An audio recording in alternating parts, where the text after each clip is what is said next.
여러분 다윗 다 잘 알고 계시지 않습니까? 다윗 그러면 행복한 사람, 참 멋있는 인생을 산 사람, 또 하나님께서 칭찬을 많이 하신 사람. 왜냐하면 성경 말씀에도 다윗이 하나님 마음에 합한 사람이다라고 하나님께서 직접 칭찬을 해주셨기 때문입니다. 그래서 성경 말씀에 민감하게 다가가는 사람들일수록 하나님이 직접 칭찬을 했으니 얼마나 기분 좋을까? 하나님이 직접 그를 인정했으니 얼마나 행복한 사람일까라고 우리는 생각하기가 쉽죠, 사실은. 맞습니다. 다윗은 정말로 행복한 사람이었고요. 그리고 하나님께서 정말로 인정한 사람이었습니다. 그것은 분명합니다. 그런데 그의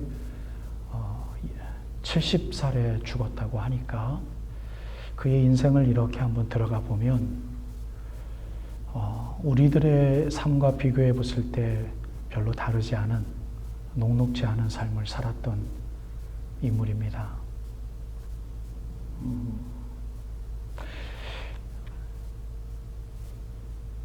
시편 27편에 있는 말씀을 잠시 들여다보면 다윗이 어떤 것까지도 고백을 하느냐면요, 내 아버지는 나를 버렸지만 하나님은 나를 버리시지 않았습니다라는 시를 썼습니다. 다윗이. 좀 충격적이지 않습니까? 내 아버지는 나를 버렸지만 하나님은 나를 버리시지 않았습니다. 이것을 한번 생각을 해보면 부모가 버렸다라는 그 어렸을 때부터 상실감을 가진 청소년기를 보낸 이 다윗이라면 얼마나 마음이 아프고 얼마나 가슴이 아프고 얼마나 힘들었을까 우리는 생각해 볼 수 있습니다. 여러분, 누군가의 아픔과 누군가의 고통과 누군가의 역경을 그 이유가 어디 있든지 간에요, 누가 마음이 너무 아프고 너무 힘들 때 그 사람 입장에서 한번 생각을 해준다는 것은 우리 지금 21세기에 이 고도의 문명 문화 생활을 하는 저희들로서는 참 어려운 일입니다. 참 어떻게 생각하면 불가능하기도 한 일입니다. 그런데 하나님께서 원하시는 우리들의 삶은 예수처럼 살고 하나님처럼 산다라는 것은 그 사람과 함께 해야만 하는 것이 우리 교회의 숙제이거든요. 그래서 기쁜 일이 있는 사람들에게는 함께 가서 어떻게 하라고 그랬습니까? 함께 기뻐해 주는 시간 나눔이 있어야 되고요. 마음이 아픈 사람이 있다면 이유가 어디 있든지 간에 먼저 그에게 친구가 되어주기 위해서 함께 울어줘야 됩니다. 그것이 우리들의 구원받은 백성들의 자라나는 삶의 숙제라고 우리가 어그리한다면 이 다윗의 어렸을 때의 이 아픔, 그걸 함께 한번 생각해 볼 수 있는 우리가 이 시간 한번 됐으면 좋겠어요. 최소한 지금 이 시간만큼은 정말 옛날에 살았던 다윗이었지만 그의 아픔을 한번 추적해 가면서 우리 한번 이 말씀을 좋게 오늘 말씀 시간에 결론을 맺었으면 좋겠어요. 사무엘이 갑자기 아버지 집에 왔습니다. 그리고 하나님께서 사무엘 선지자를 통하여 어떠한 숙제를 내리시고 그 다음 왕을 일종의 피택을 해야 되는데 하나님께서 너희 가정에서 원하는 자가 있는 것 같다라고 아주 무거운 마음을 사무엘은 지금 이새 앞에서 다윗 아버지 앞에서 내려놓습니다. 그 아버지가 얼마나 기뻤겠습니까? 그것도 시골에서 사무엘 대선지자가 마지막 사사의 역할도 했고 첫 번째 선지자 역할을 한, 얼굴만 봐도 영광인 그 자리이지요. 그런데 그 사무엘 선지자가 직접 나타나서 하나님께서 그 다음 왕으로 세우는 자가 너희 집에 있는 것 같다. 너희들 아들 중에 한 명이 있는 것 같다. 아들들 좀 데리고 좀 나와 좀 줄 수 있겠습니까? 라고 부탁을 할 때 이새가 얼마나 익사이드 했겠어요. 그래서 자기 아들들을 갑자기 짧은 시간이지만 스캔을 하지 않았겠습니까? 아, 내 아들, 첫째 아들, 둘째 아들 이렇게 있는데 야, 누굴까? 그러면서 순서대로 사무엘 선지자를 인터뷰하게 만들어 놨잖아요. 그런데 이새가 생각하는, 그 아버지가 생각하는 후보자들을 군을 다 내놨을 때 이도 아니다, 저도 아니다 라고 했어요. 그러면 이새가 그러면 여기 끝인데 아무도 없는데요? 라고 하지 않았습니까? 근데 사무엘이 뭐라고 그랬습니까? 아니야, 누구 하나 더 있을 텐데.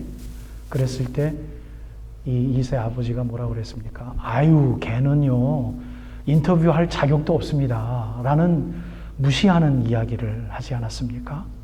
그리고 아들들을, 위에 있는 아들들은 어떻게 키웠는지 모르겠지만 마지막 아들 이 다윗을 어느 곳에 내보냈습니까? 매일 아침에 해가 뜨면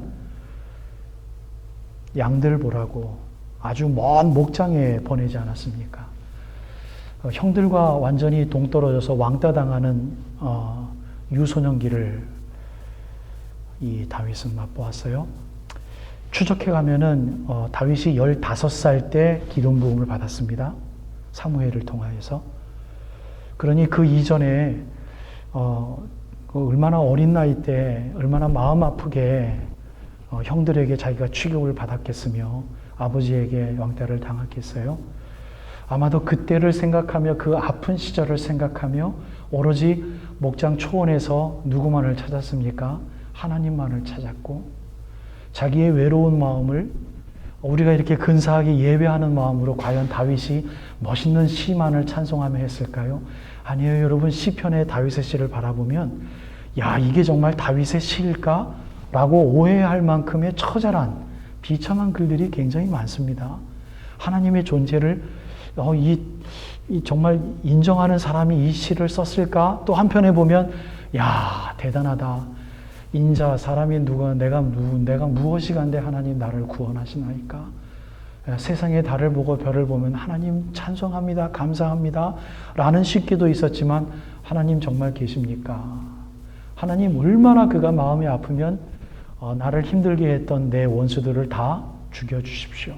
목 잘라주시고 뼈도 남기지 아니하도록 하나님 갈아 죽여주십시오 라는 처절한 식기를 내린 사람이 다윗이에요.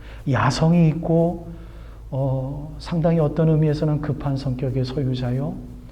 한번 화가 나면 이 화를 어떻게 참지를 못할 정도로 분노에 치달은 그러한 경험이 너무나도 많은 분노의 사람, 화가 많은 사람이 사실은 또 다윗입니다.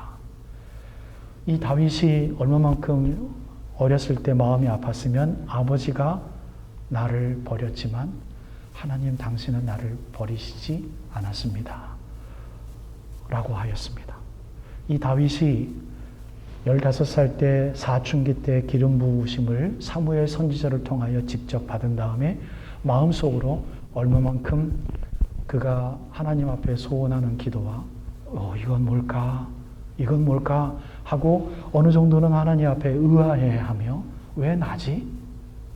또 한편으로는 하나님 감사합니다라는 기대가 충만해서 왕으로 기름 부음 받았다라는 것이 왕정시대가 오래된 이후라면 무엇을 어떻게 준비를 해야 될까에 대한 상식과 지식도 충분했을 법한데 이스라엘 나라에게는 사울 왕, 그 다음 바로 두 번째 왕으로 기름 부음 받았기 때문에 왕이 사실은 뭔지, 왕을 준비하는 게 뭔지, 왕의 덕목이 무엇인지도 그는 그의 상식에는 아마 있지 않았을 것입니다.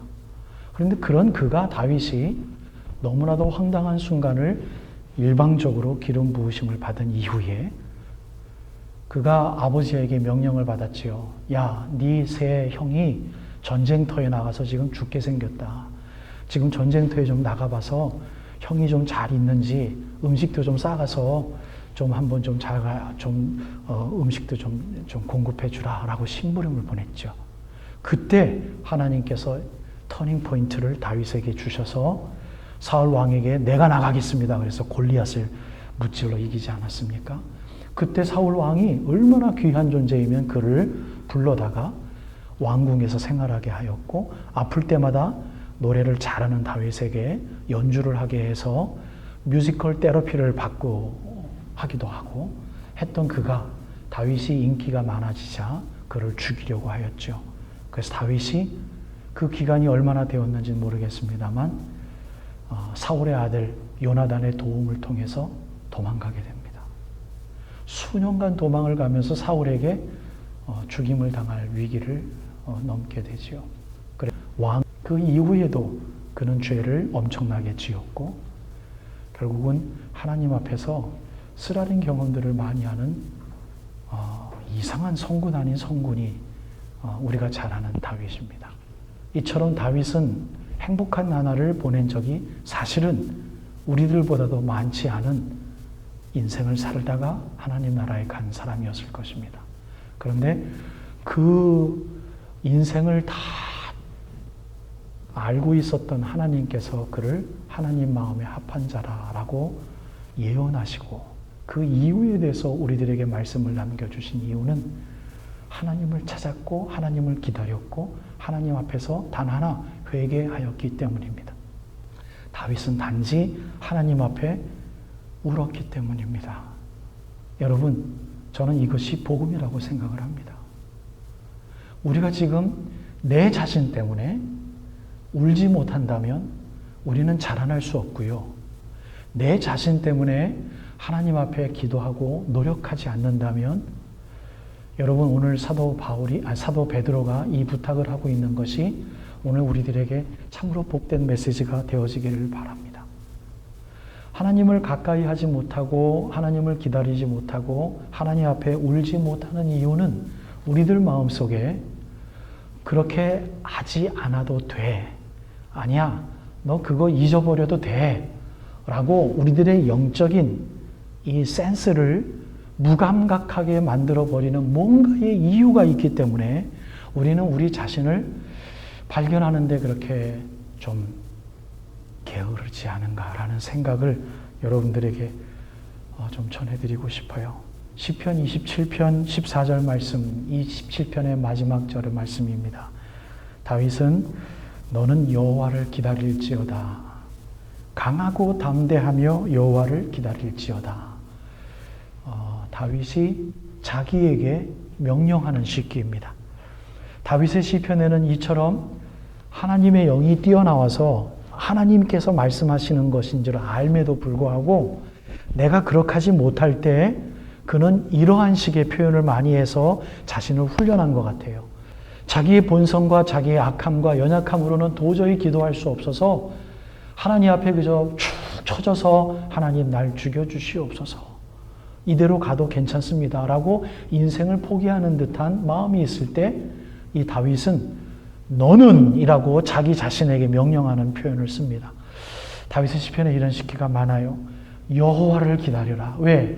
나는 여호와를 기다리기에 너무 지쳐서 그렇게 할 수 없기 때문에 하나님이 나를 다스려 주시는 그 영을 내가 믿기에 툭 튀어나와서 너는 여호와를 기다릴지어다. 그리고 어떻게 명령하냐면 강하고 담대하라. Please, 다윗아, 데이빗, 강해라, 담대하라. 그리고 한 번 더 여호와를 기다려라. 이렇게 표현하면서 아버지는 나를 버리셨지만 하나님은 나를 버리시지 않았습니다. 라고 하는 인생의 그 끝을 그 순간 맺는다 하더라도 하나님 나는 당신을 기다리기를 원합니다. 라고 하는 이 예배자의 최후의 막바지에 하나님 앞에서의 무릎 꿇음의 모습을 다윗은 이야기하고 있어요. 여러분, 베드로의 편지를 받아보는 사람들도 마찬가지였던 것 같아요. 하나님, 나는 예수 그리스도를 이제 인정하지 않으면 나는 목 베어 죽습니다. 하나님 어떡합니까? 내가 이렇게 기도하고 예배를 드리게 하시니 감사합니다. 그런데 하루아침에 나가서 장사를 했는데 한 푼도 벌지 못하고 다시 집에 돌아오고 그 다음 날도 또 참고 나가서 장사를 했는데 오히려 그 옆에 있는 이방인들이 막 장사터에 와가지고 막 깡패짓을 하고 집에 돌아왔다 치십시다. 그때 베드로가 편지를 받아봤던 그곳에서 목회하는 목회자의 말씀이 들어오겠습니까? 들어오질 아니하지요. 바로 그러한 그 현지에 있는 교회 교인들에게 베드로는 이렇게 이야기하는 것이죠. 참아라, 인내하자. 모든 것이 하나님께서 우리들을 하나 되게 하시고 우리들을 통하여서 하나님께서 무슨 일을 하시고자 하는지 우리가 기대하고 베드로 후서에 와서는 새하늘과 새 땅을 바라보며 그것을 바라볼 때 하나님께서 우리들에게 책임져 주시는 하나님의 살아계심을 우리들이 인정할 수 있을 것이다. 그런데 올바른 복음다운 복음의 생활을 하지 못하도록 우리들의 마음속에서 우리 교회 안에서 잘못 가르치는 영이 있으니 사람들이 있으니 거기서 올바로 깨어날 수 있도록 자라나라. 예수 그리스도의 은혜와 예수 그리스도를 올바로 아는 지식 안에서 자라가라. 굳센 데서 떨어지지 않기 위해서 삼가라 라고 이야기하고 있습니다. 결론의 말씀을 드립니다. 여러분, 예수 그리스도와 그를 아는 예수 그리스도의 은혜와 그를 아는 지식 안에서 그 지식 안에서 자라나라 라고 이야기를 하는 것과 바로 앞절에서 말한 삼가라 라고 이야기하는 것은 아마도 일맥상통하는 한 가지의 결론일 것입니다. 베드로는 이것을 이야기합니다. 삼가다라는 단어는요, 자기 자신을 바라볼 수 있는 영안을 의미하고요. 그것의 뿌리는 어디서 나왔냐면요, 복종하다라는 단어에서 나왔어요. 그래서 여러분, 삼가다라는 것은요, 하나님을 복종하기 위하여 나를 바라보는 행위를 말합니다. 나를 바라보는 행위가 목적의식이 분명한 거죠. 베드로에게는 무엇하기 위하여? 하나님 앞에서 하나님 말씀을 순종하기 위해서 순종할 수 없도록 왜 이렇게 하나님 말씀은 어렵지? 이렇게 불평하는 것에서부터 왜 이렇게 하나님 말씀은 왜 이렇지? 라고 하나님 말씀을 잘못 오해하는 것에서부터 왜 우리가 뭔가 복종하려면 인정해야 되고 어느 정도는 우리가 이해해야 되지 않겠습니까? 아무리 믿음의 대상이 복음의 말씀이지만 그렇지 않습니까? 예수 그리스도께서 나를 위해서 죽으셨다라는 이 복음 중에 복음의 말씀이 믿음의 대상으로 와서 선물로 우리에게 자리하지만 그 이후부터는 그 믿음을 이해하고 나의 것으로 삼기 위해서 싸우는 복된 삶이 우리들의 교회의 삶 아니겠습니까? 어떻게 하나님의 인격을 우리들에게 주셨는데 이 믿는다는 것이 어떠한 인격적인 교통도 없이 어떻게 믿을 수 있겠어요? 하나님을 믿고 사람들의 도우심과 하나됨의 사람의 하나됨이 무엇인지 이해할 수 있고 또 그 경지에서 저가 나를 사랑하는구나. 하나님이 저를 통하여 나를 위로하시는구나. 이러한 우리들의 이해의 경지에서 사람의 교회가 얼마나 중요한지 하지만 그곳에서 핵심되어지는 예수 그리스도의 복음이 변질되지 아니하도록 우리들의 사람의 공동체 우리가 이해할 수 있고 따라갈 수 있고 복종할 수 있는 사람들과의 횡적인 복음의 말씀이 우리들에게 있어야 되지 않겠습니까? 그래서 바로 나를 바라보고 내가 자라나기 위해서 훈련하는 것은 하나님께 복종하기 위함이구나. 여러분, 그래서 말씀이 이해 안 갈 때 여러분 조심하십시오. 말씀이 내가 좋아하는 말씀만 자꾸 나에게 들어올 때 조심하십시오. 여러분, 이 말씀의 자라남에 대하여 나에게 뭔가 도전이 안 될 때 여러분, 우리 자라나기 위해서 반등해야만 합니다. 여러분, 우리가 뭔가 좋은 것을 하나님 앞에서 좋고 선한 것을 바라볼 때 그것이 또한 무기가 되어서 잘못된 무기가 되어서 우리들의 삶 속에 하나님께서 원하시는 잘못된 또한 모습을 또 한 번 다시 또 간구하기가 쉽습니다. 여러분, 그럴 때 하나님께서는 제지하시고 스탑하세요. 한 번 더 쉬게끔 하십니다. 그럴 때 우리가 좀 생각하면서 내가 판단하고 내가 이루고자 하는 것이 올바른 것인가 생각해 봐야 됩니다. 자녀들을 위해서 기도합니다. 우리들의 일터를 위해서 기도합니다. 우리들의 교회의 부흥을 위해서 기도합니다.